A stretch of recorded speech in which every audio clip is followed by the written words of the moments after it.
Okay, may buntag mga kababayan kong mga Pilipino. Ngayon, September 21.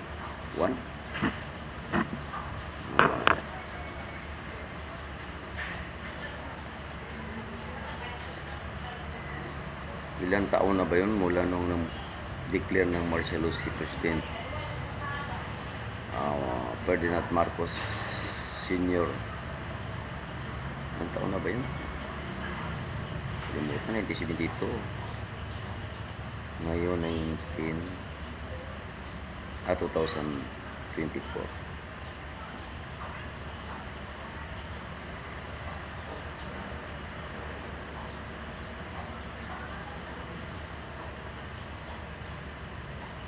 Iwan ko lang kung marami bang Pilipinong pumunta sa EDSA mag-rally, dahil ito ang araw na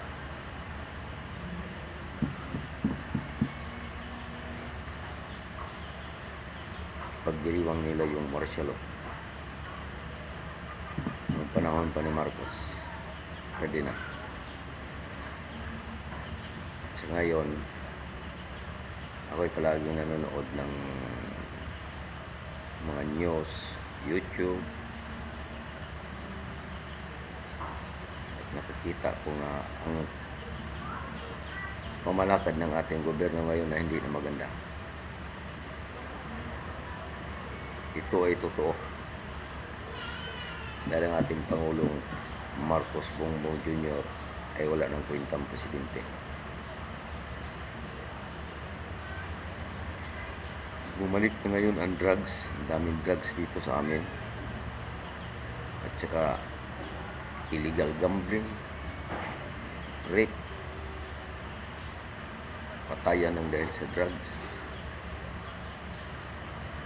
at wala nang nasangkot ng mga pulis na ay pumatay sa mga drug related.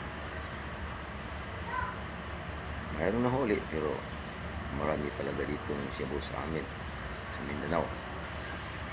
Hindi na control sa ating presidente, at saka lahat ng korupsyon ng ating gobyerno ay hindi na control. Di katulad noon na control talaga, walang magnanakaw. Panahon pa kay Tatay Digong.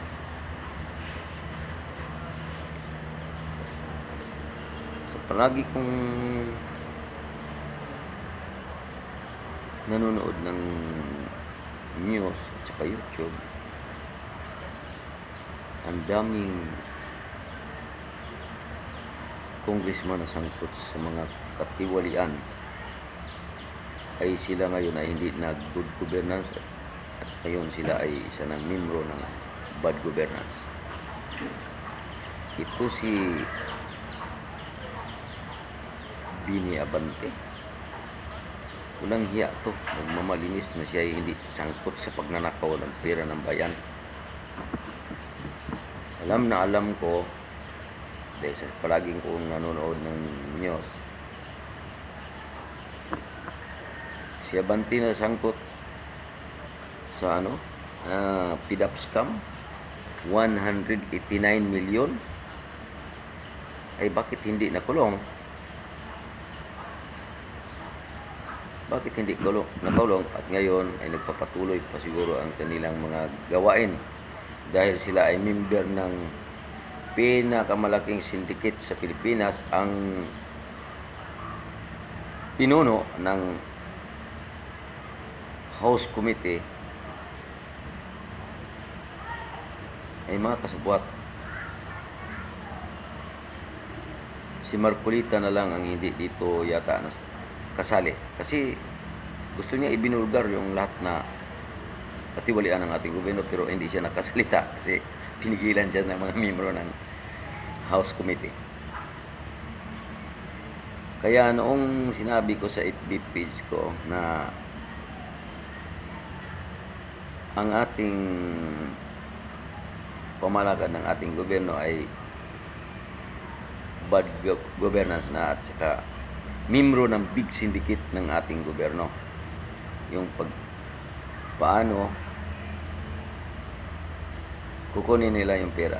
Magawa sila ng magandang programa, pero ang pera hindi dumating sa programa, kundi ninakaw. Bakit nyo si Inday Sara ay ginigipit? Na si Inday Sara, ang lahat ng pera ang ibinigay nyo,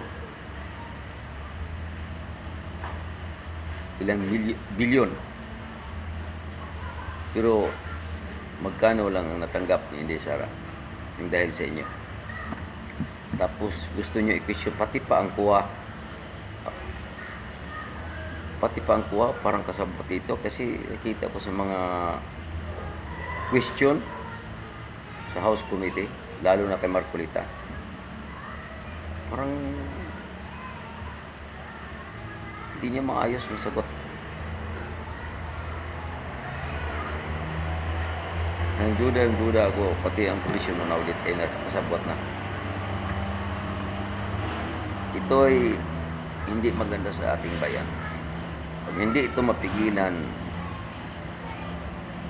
wala talaga yung bayan natin. Lumubog tayo. Malaking problema ang hamon dito sa ating bansa. Kasi dito nag-aaway-away ng atong Kongreso. Tapos may China pang nanggugulo sa ating bansa. Pag hindi ito mapigilan, ito'y malaking banta sa ating bayan. At saka alam ko sa personal ko na yung analyze.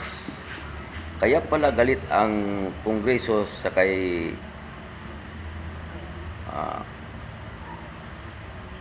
former President Duterte.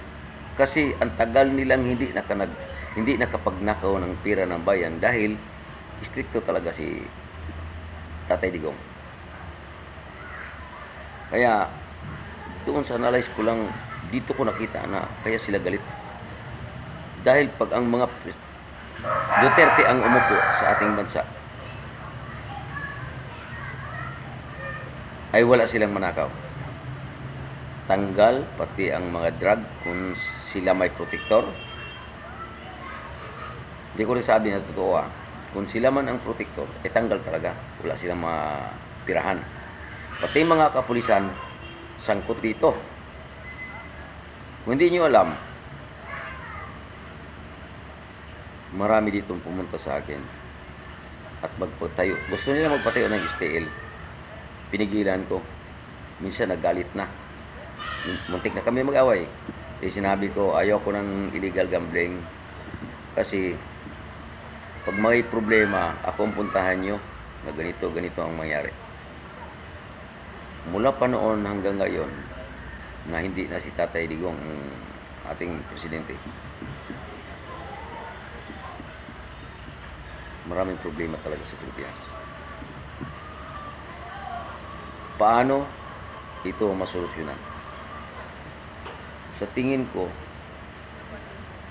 hindi ito mapigilan. Patuloy ito na malaking problema at malaking banta sa ating bansa ng Pilipinas. Dahil maraming big syndicate na pulis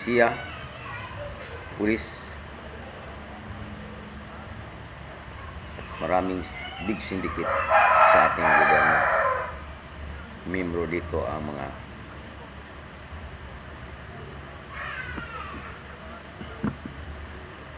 House Committee.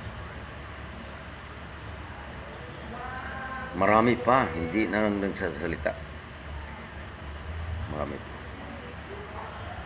Dahil alam nila pag magsasalita sila, gusto nilang magbago ang bansa natin. Ay ididiin sila. Katulad ni Marcolita ngayon, hindi makasalita at tinanggal pa. Kaya nanahimik na lang ang mga tao na naasa gobyerno na maganda ang hangarin para sa bansa natin.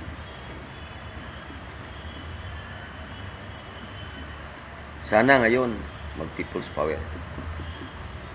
Ngayon na araw ang gustong-gusto ko mag-people's power. Hindi ako makasali sa rally dyan sa Maynila kasi malayo sa amin, Mindanao kami.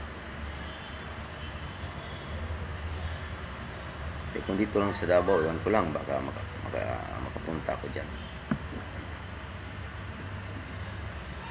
Problema pa ako sa pamilya ko kasi paralyzed pa yung asawa ko.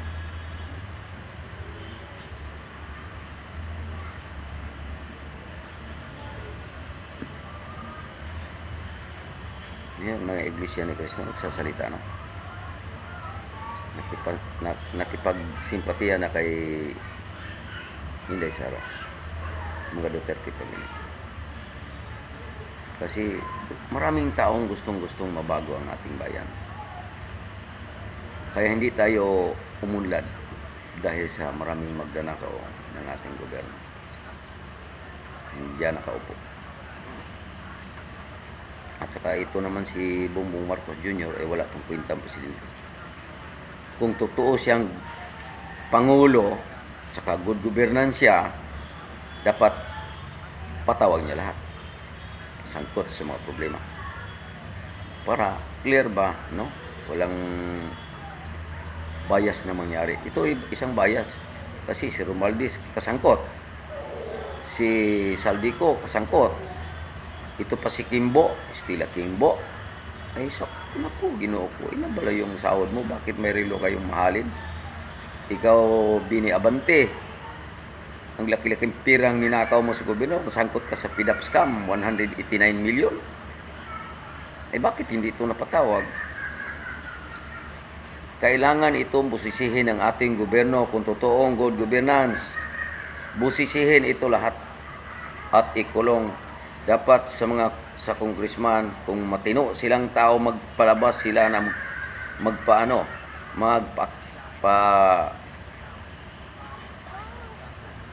maghandol sila ng batas na kung nasa gobyerno nakaupo ay makulong habang buhay or death penalty. Dapat maibalik. Pero problema lang sa death penalty, pag ibalik to, ang mahihirap lang ang masagasaan, ang mga mayayaman hindi. At saka ang nakaupo sa ating gobyerno na magnakaw ay hindi ma-death penalty. Dahil pati na naman korte kasabot na yata eh. Sa tingin ko kasabot eh. Meron mga judge na ganun nang dahil sa pera kasi laganap na talaga ang korupsyon dito sa ating bansa Pilipinas. Kaya ako nagsasalita dahil ayaw na ayaw ko yung ginagawa ng ating mga kongresista. Sana ang lahat ng mga Pilipino ay manood ng YouTube channel o sa mga vlogger. Huwag lang kayong manood sa mga ibang vlogger. Ito si Banat Bay, panoorin nyo. Ito si yung bata na tumira palagi ni Tolpo. Kalimutan ko na eh. Minsan mag-live ako. Mag-subscribe ako sa kanya. Kaya nanawagan ako sa lahat ng mga Pilipino. Magkakaisa tayo. Huwag kayong tanggap-tanggap ng kahit anong pera na ibinigay ng ating mga kongresistang mga magnanakaw. Oo, totoo yun. Pera ng bayan yun. Binigay sa inyo. Pero yung mga anak nyo at sa mga apo nyo ay magdurusa habang buhay dahil sa maraming utang ng Pilipinas dahil sa korupsyon ng mga kongresista. Sorry na po kung may natamaan. Kaya ako ay nagsasalita lamang sa nakikita ko sa nangyari ng ating bansa ngayon. Maraming salamat at sana i-share at saka i-like nyo itong video ko. Ako po ang inyong lingkod, CJ Makabayan. Maraming salamat at magandang umaga sa inyo lahat.